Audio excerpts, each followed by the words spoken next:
ورحمة الله وبركاته. فيديو جديد من قناة ملوك ساد على اليوتيوب. النهاردة معانا تردد قناة جديدة، والنهاردة هنتكلم عن تردد قناة IKA TV عبر القمر الصناعي نايل ساد 2024.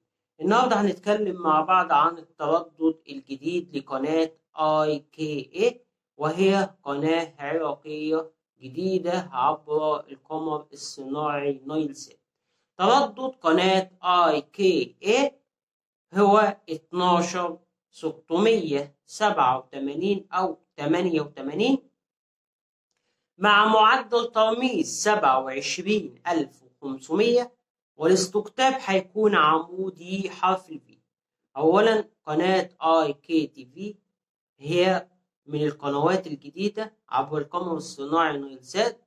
تخصص القناة تخصص منوعات، حيث تعرض أحدث المسلسلات التركية وبرامج وأفلام عبر القمر الصناعي نايل سات. وتردد القناة تردد إشارته قوية جدا، ولكن يحتاج إلى الجهاز HD حتى يمكن استقبال إشارة التردد.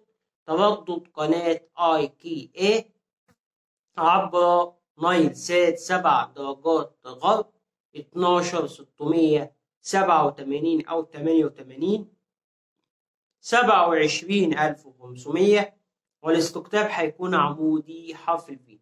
ده كان فيديو النهاردة عن تردد قناة IKA TV عبر القمر الصناعي نايل سات 2024. قناة IKA، يا ريت الناس متنساش تعمل لايك واشتراك في قناة ملوك ساد. والسلام عليكم ورحمة الله وبركاته.